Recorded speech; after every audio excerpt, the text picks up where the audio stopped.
Welcome back everyone, this is ElectricGeckos and I'm standing in a torch. That is very hot.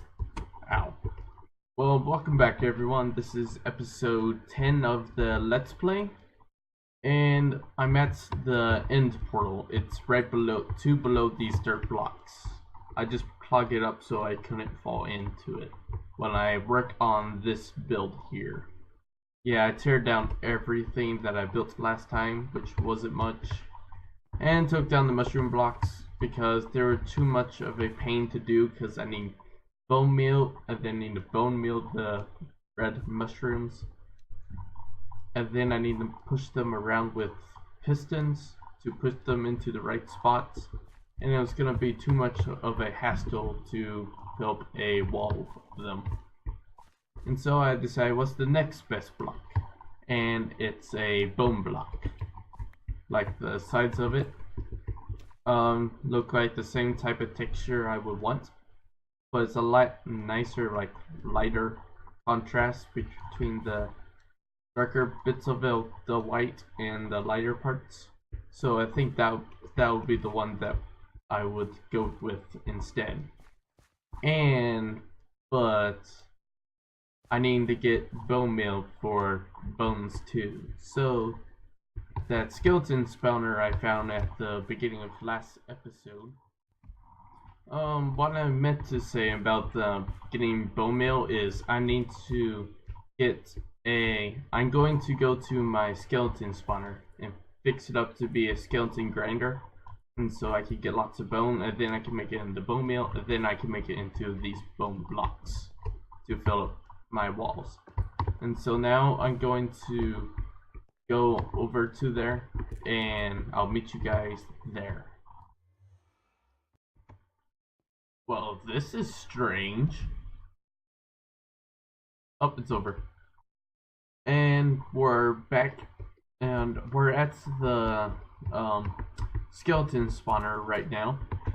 And I just slept away tonight, and that was weird. I kept on slipping out of my bed. It's probably because the game's trying to like pin me into a gap and it thinks I'm standing, so it keeps on trying to push me out of the bed. So I think that's why I kept on slipping out of it.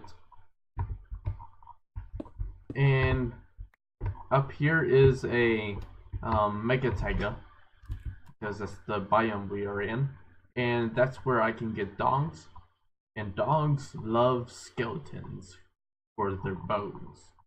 So I'm going to have these guys go up a water elevator and drop down to be like a one hit kill, and then I'll have dogs that are mine, so they'll attack them and they'll get me XP. So I just stand still in one spot and all the XP would go to me, and yeah, I'll just get the XP from it, just slowly healing any tools that I have with mending, which I put the mending book from last time on my axe. Don't know if I should have done the axe or the diamond pick, but so far I've been happy with the axe. So yeah, I'm going to dig away all this cobble and join you back guys up. Let you guys come back in when I'm ready to put down some water to run these guys into an elevator. So guys, I done a little bit, maybe too much in the last cut. I said I was gonna clear out a room, but I decided to build it up for some reason. Then I thought about bringing you in for some redstone lighting, and this a shutting gate for turning out the lights. At least this button and that button only make this thing go up and down, and the lighting all up here is just turns on and off through this lever, which I'm going to hook up a display. I'm gonna have a control panel here. I'm gonna have like bone meal chest here and arrow chest here, and this, and by the way, the floor is going to be at this level right here, and I'm going to have dogs running around in here that are mine. And I'm going to just stand here, all the XP will just come to me. Because if you have tamed dogs and they're attacking skeletons, they'll drop XP, so come to me. So this is my going to be AFKable 100% mob farm. And I thought about doing the water right now, so that's why I have tons of buckets. Also, in between cutscenes, I have been doing mining, so I have tons and tons of iron. I've been using my gold on golden rails, so that's why I have no gold. I found so many golden apples though in a mine shaft, and I've been mining at the witch hut, so I've been prepping it for like mob proof. And by the way, you only need 2 pieces of glowstone to stop a monster spawner from spawning anything. So I'm gonna put water here and here, and it will flow over the edge right here and force everything to the center like I'm a mob. I then need to continue pushing them this way, so another water source there. I have half slabs right here, so they move a little bit faster. And then over here, it's a little bit tricky. Right here, I want to put a water source, so to bob up and down like this, and they get forced all the way into the back of this block. Now, if I put a water source here, this water source now tries to go upwards, still pushing you sideways and up into it perfectly. So none of the skeletons will get slowed down. And now I need to go up this entire thing and fill it up with buckets of water all the way up to the top. So after I'm done with that, I'll bring you guys back. Okay guys, I just placed down the last water bucket, and it's in the wall right here to just push them off of this. When they swim up, it pushes them off right onto this block. It's important that I don't put the sign here and have the water just push them all the way over here, because they need to fall off directly from this height to get to a half a heart kill on that hopper down there. And so if I go a little bit more, some of them might die, and more skeletons come up, the more they'll just push each other off. They'll need to go down there. Just gonna do that. And there we go, I'm at the bottom, and I think I'm going to design this room with you.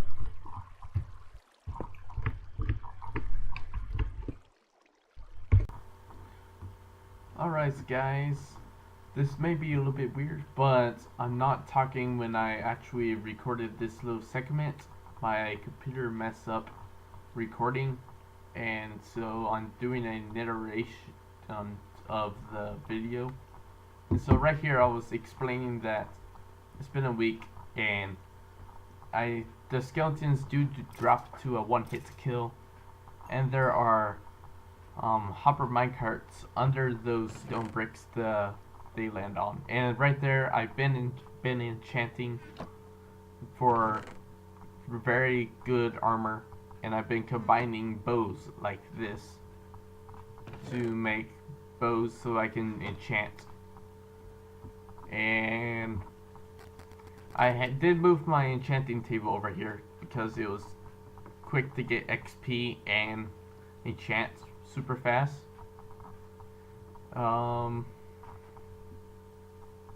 Let's see, and I think I was talking about building some more of the room and hooking it all up.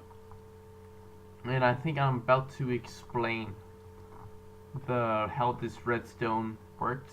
If I flip the lever, the thing gets pressed down, so the mobs you can no longer see the mobs, which blocks some light from the room that makes them spawn a little bit quicker and better. And also their switch just turns on and off the lights. And I'm pretty sure I start building now. Yeah, I do. So I just put spruce on the sides and oak on the floor.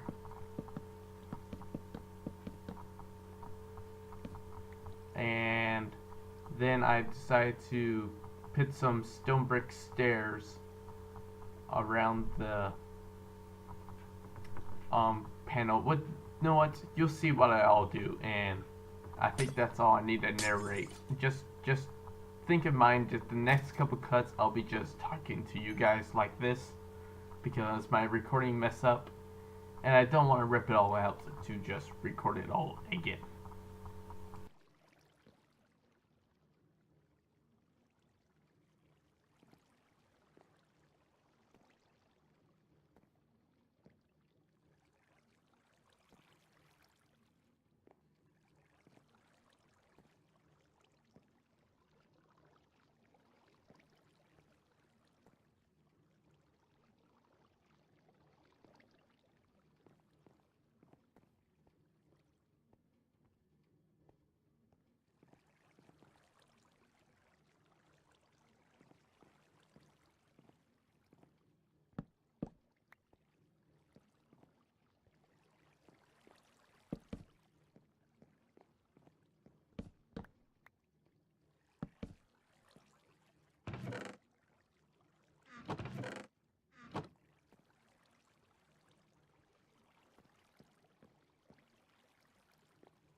So right here, guys, I accidentally died and I lost my stuff to this zombie pigman. So that's actually my sword that I was using. And I died when I went into the nether and I kept on trying to go back in, but I kept on dying. So I lost all my levels, which is no big deal because I have a skeleton grinder to get them back real fast. And I was just going on my way to get some oak so I can finish making the floor in that cut. And that was it. And that's it for this cut. Okay, guys. Right here I was talking about wanting to use oak for this long hallway. And at the very end of it, I'm going to place my nether portal at the very end. And on the sides, I think I talked about putting some sugarcane farms in the sides. And also because of that one zombie pigman attack that just happened, I think it was because zombie pigmen's coming out of the portal and going back in that made them build up on the other side, and somehow they got angry at me. Maybe because of max entity cramming when they all went into the other side. So that could have made them angry when I went back through because I was also taking damage. And so on this, so I want to have a on and off switch. So I think I'm going to put a dispenser and another dispenser with each one having a flint and steel and a bucket of water to turn on and off the portal in this little section what you're looking at right now. I'm not exactly following what I'm saying, but I'm just building this hallway, and I think that's it what I'm going to talk about.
Okay guys, I just took down my portal in the other side, and so right now I'm placing in the portal where I'm going to have it.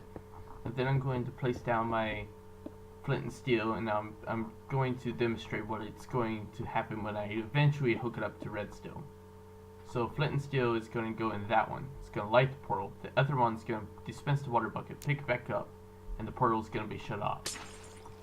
Now, I'm putting those in there, but the buttons for it are going to go onto the wall on the side, and also going to put in the back of the portal. Apparently is stone brick. I think I'm going to show you guys where I want the buttons, and I'm going to fill up that entire thing with a flint and steels, and the other one I'll just keep with one water bucket because that's all I need. So the buttons are going to go right there, and turn it on and off. And I think I started talking about what we did today, which was I made the skeleton spawner, which had an on and off lights and a shutter for it, for the see-through, and I made an armor set, which be very is pretty decent armor protection. And that was all my wasted armor pieces I enchanted trying to get my perfect enchants. And I made two bows next to that, which are both pretty decent. And I think the video is about to end now, and so if you guys enjoyed the video, please leave a like, comment if you want to. Tell me how I did this little section. I know it's a little bit weird, but anyways. And also, I do have a Twitter, which I'm going to put in the box at the bottom of the video. And I guess I'll see you guys later. Goodbye.